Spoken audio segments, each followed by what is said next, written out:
అసలు హైడ్రా అనే కాన్సెప్ట్, హైడ్రా అనే ఒక సంస్థ గురించి మీరు ఏమంటారు? అది కరెక్ట్గా వర్క్ చేస్తుందంటారా? అండ్ ఇప్పుడు ఈ టైంలో ఎందుకు?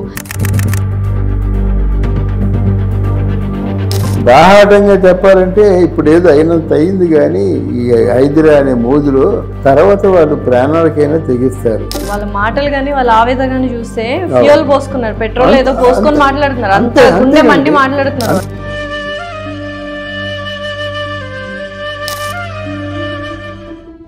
మళ్ళీ రేవంత్ రెడ్డి మాత్రం పడిపోయిన వాడు లేవడం కష్టం.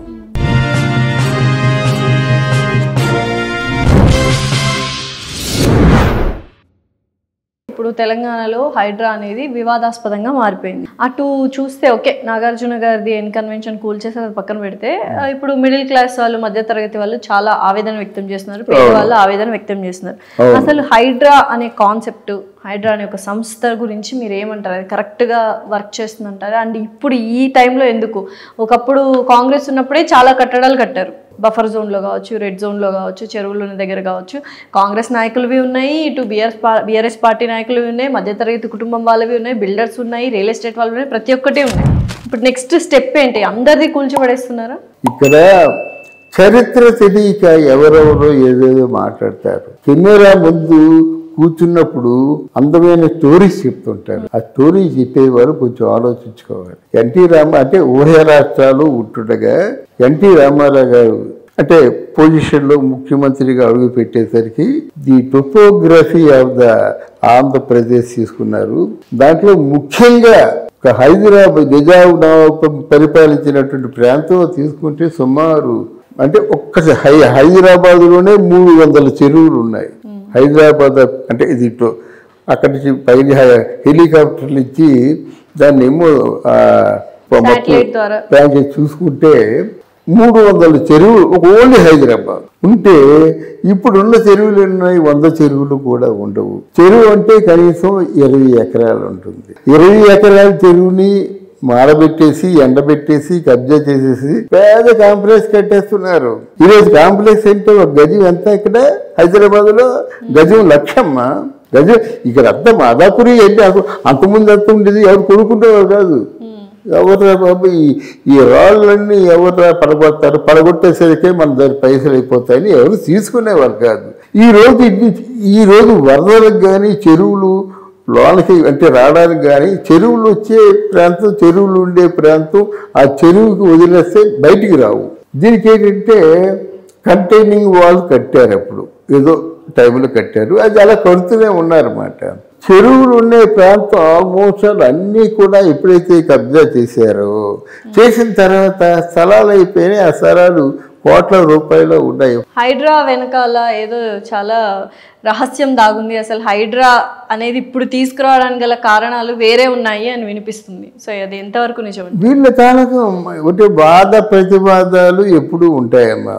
హైదరాబాద్లో మొత్తం అనాథరైజ్ ఆక్యుపేషన్స్ అంటే ఎక్కడ కొన్నారు, ఎవరు ప్లానింగ్ కమిషనర్ మీకు ఏ ప్లాన్ అంటే ప్లాన్ ఎలాగా శాంక్షన్ చేశాడు, ప్లానింగ్ ఏమైనా ఉందా? మూడోది ఏంటంటే ఎక్కడ రిజిస్ట్రేషన్ చేయించారు. ఇవన్నీ అనాథరైజ్డ్ ఆక్యుపేషన్స్. దీని మీద శ్రద్ధ తీసుకోవాలని ఎంతమంది గవర్నమెంట్లు వచ్చినా తీసుకోలేకపోతున్నారు. బాహాటంగా చెప్పాలంటే ఇప్పుడు ఏదో అయినంత అయింది, కానీ ఈ హైదరా అనే మోజులో తర్వాత వాళ్ళు ప్రాణాలకైనా తెగిస్తారు. ఎదురు తిరిగే ప్రమాదాలు ఎక్కువగా ఉన్నాయి. అదే నేను రేవంత్ రెడ్డి చెప్తున్నాను, నీ పరిపాలన చూసుకోవయ్యా, నువ్వు ఇచ్చిన మాట నిలబెట్టుకోవయ్యా. సూపర్ 6 గ్యారెంటీలు, సూపర్ 6 వాళ్ళు కూడా చేయట్లేదు, ఆంధ్రాలో కూడా ఏం అవ్వట్లేదు, కానీ 6 గ్యారెంటీలు పోయినా సూపర్ 6 పోయింది మొత్తానికి. అది మొత్తానికి ఏంటంటే కంటైనింగ్ వాళ్ళు పడిపోవడం వల్ల వచ్చింది అక్కడ ఆంధ్రాలో. ఇక్కడ కూడా ఏంటంటే కబ్జాలు చేసిన స్థలం అంటే నీరు ఉండవలసిన స్థలం, ఆ స్థలం కబ్జా చేసేసరికి ఆ నీరు పోవడానికి అవకాశాలు లేవు. రెండోది హైదరాబాద్లో 10 నిమిషాల వర్షం వస్తే ఎక్కడిదక్కడ బ్లాక్ అయిపోద్ది, ప్రాపర్ డ్రైనేజీ లేదు. అది కేసీఆర్ మొట్టమొదటిసారిగా ప్రమాణ స్వీకారం చేసినప్పుడే చాలా గొప్ప హైదరాబాద్ ఇస్తా అన్నాడు. ఇవన్నీ మాటలు ఒకే కానీ చిత్తశుద్ధితో చేసేవాళ్ళు ఎవరు లేరు. ఇప్పుడు రేవంత్ రెడ్డి డ్రైనేజీ సిస్టమ్ అంతా రూట్ మాపని చెప్పు, డబ్బు ఎక్కడ ఉన్నాయి? డబ్బులు లేవు కదా. డబ్బులు కావాలంటే కేంద్ర ప్రభుత్వం, మన కేంద్ర ప్రభుత్వం అంతే, అంటే వాళ్ళతో మనకి మా పొత్తులు లేవు కదా. కనుక ఎందుకు మీ కాంగ్రెస్ అండి, మా కాంగ్రెస్ పార్టీకి నిధులు ఇవ్వండి అంటే అంత సిన్సియర్ ఎవరున్నారు? India is my country, all India Indians are my brothers and sisters అనుకునే ప్రధానమంత్రులు ఉంటారు కదమ్మా. నువ్వు మా తాలూకు పార్టీ కాదు, నీకు మేము ఇవ్వాల్సిన అవసరం లేదు, మీకు సొంత డబ్బులతో మీ సిటీని డెవలప్ చేసుకోండి అంటారు. సో అయితే హైడ్రా ఈ చర్యలు తీసుకోవడం ఇవన్నీ ఆగిపోతాయి ఎప్పటికప్పుడు? ఆగిపోతాయమ్మా. ఎందుకంటే ఇప్పటికి కూడా చెప్పాడు, నువ్వు అత్యంత ముఖ్యమైన వ్యక్తి నాతో మాట్లాడితే చెప్పారన్నమాట. పాపం అన్యాయం అయిపోయింది నాగార్జున గారే అంటారా? లేదు, అందరూ చాలా మంది కొట్టేశారు కదా. ఇప్పుడు నాగార్జున గారు కొట్టారనే బాధ లేదు. ఇప్పుడు మిడిల్ క్లాస్ మన బోర్డు కరెక్ట్. అదే నా పాయింట్ కూడా అదే. మధ్య తరగతి వాళ్ళు ఇటుక పేర్చుకొని కష్టపడి జీవితం అంతా కష్టపడి ఒక ఇల్లు ఏదో కొనుక్కొని ఉంటారు. ఇప్పుడు అది బఫర్ జోన్ లో ఉందా, రెడ్ జోన్ లో ఉందా, పాపం వాళ్ళకి తెలియక బిల్డర్స్ రూల్స్ అండ్ రెగ్యులేషన్స్ పెట్టి కరెక్ట్ గా అప్రూవల్స్ తీసుకున్నారు కదా, అన్ని రిజిస్టర్డ్ డాక్యుమెంట్స్ ఉన్నాయి కదా, మేము కొన్నాము అని కూర్చున్నారు వీళ్ళు. కాపీలు అక్కడ సంబంధిత ఆఫీసుల్లో లేవు కదా. కాపీలు ఉంటే ఇవ్వండి, this is link document, this is planning, this is construction, this is registration, this is the tax కట్టినట్టే ఉంది. అదే వీళ్ళకి ఆధారం. నేను చెప్పేది ఏంటంటే above middle class, below middle class ఆ ఇళ్లలో 10 సంవత్సరాలు ఎంత ఉంటే కొంతలో కొంత అంటే ఏదో నెక్స్ట్ నష్టపరిహారం ఇస్తారు, పర్యావరణ నెక్స్ట్ దీనికి ప్రత్యామ్నాయం కూడా ఇస్తుంటారు అన్నమాట. ఏదో గలబ దొరుకుతుంది, దీని మీద ఉద్యమం జరుగుతుంది అన్నమాట. అట్లాంటి వాళ్ళ మాట ఏమిటి? ఇలా కట్టుకుంటారమ్మా 4 అంతస్తులు, అది పెద్ద రెక్కల కష్టం మీద అప్పు తప్పు చేసి కట్టుకుంటా కళ్ళ ముందు కూల్చేస్తుంటే అది తక్కువ మన బాధ కాదు. అది 4 అంతస్తులు కట్టేస్తే తయారైపోయి ఇక రేపో మాపో అందులో గృహప్రవేశం చేయాలనుకుంటే వచ్చి బుల్డోజర్స్ వచ్చి పడగొట్టేస్తుంటే ఎలాగొద్దండి? ఆ గుండెని తవ్వేసినట్టు అయిపోద్ది కదా. అందువలన ఇది మంచి ఆలోచన అయినా సరే దానికి మీరు అన్నారు కదా, ప్రత్యామ్నాయం ఇవ్వగలిగిన పరిస్థితుల్లోనూ చేయండి, లేకపోతే మూసుకొని కూర్చోండి. అంటే ప్రజలు తిరుగుబాటు చేస్తే దాని తాలూకు పర్యవసానం ఎలాగుంటుందో మీకు తెలియదు. ప్రాణాలు తెగిస్తారండి. నిన్న కాక మొన్నటి వరకు నేనే చెప్పాను, రేవంత్ రెడ్డి అంత అద్భుతంగా చేశాడు.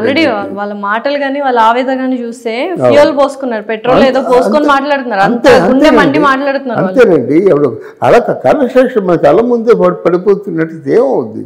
రే బాబు, నీ కన్స్ట్రక్షన్కి, నీ బిల్డింగ్కి, నీ స్థలానికి బదులుగా ఇంకో స్థలం చూపిస్తాం, కమర్షియల్ ల్యాండ్ చూపిస్తాం, సబ్స్టిట్యూట్గా కొంత మనీ ఇస్తామంటే పర్వాలేదు. కానీ ఏమైపోతారండి వీళ్ళందరూ? చూద్దాం మరి నిజంగానే అవుతారు. కానీ వీళ్ళు ఏం చేస్తారు? వీళ్ళందరూ బీఆర్ఎస్లో చేరుతారు, లేదా బీజేపీలో చేరుతారు, అంతే కదా.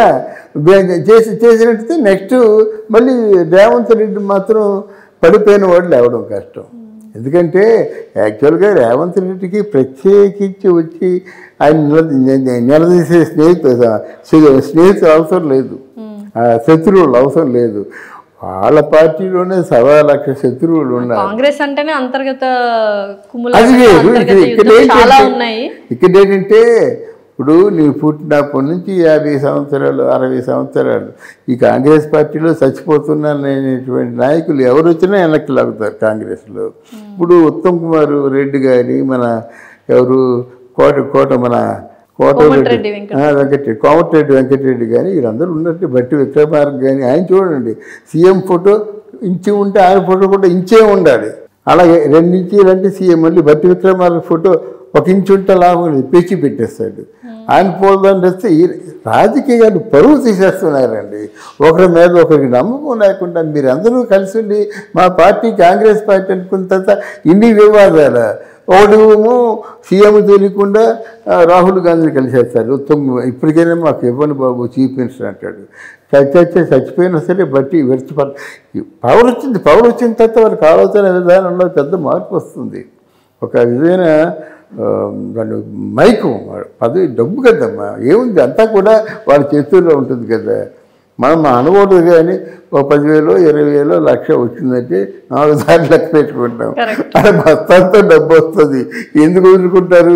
వీళ్ళందరూ ఆలోచన ఏంటంటే ఇంతకాలం నుంచి ఉంటున్నాం కదా, అష్టాలు 14 సంవత్సరాల్లో సీఎం అయిపోయిందనే బాధ. ముందు వాళ్ళ ప్రత్యర్థులు ఎవరైనా ఉన్నారంటే వాళ్ళు ప్రత్యర్థులు. చూద్దాం మరి హైడ్రా అనేది వాళ్ళు ఉంచుతారా, కొనసాగిస్తారా, లేకపోతే మధ్యలోనే అధ్యాంతరంగా ఆపేసి ఇంకో టాపిక్ తీసుకుంటారా, వేచి చూద్దాం. మనకి ప్రతిపక్షాలు ఏమీ లేవమ్మా. ప్రజలు ముందు, ప్రజాస్వామ్యంలో ప్రజలు సుభిక్షంగా ఉండాలి. నిన్న ధనిక రాష్ట్రమైనటువంటి తెలంగాణ ఈరోజు ఎందుకు పేదరికంలో మగ్గిపోతుందనే ప్రశ్న ఏ నాయకుడైనా ఆలోచించుకుంటే, ఆత్మావలోకనం చేసుకుంటే అప్పుడు కొంతైనా సేవ చేయగలుగుతారు. చూద్దాం. Thank you so much. Thank you.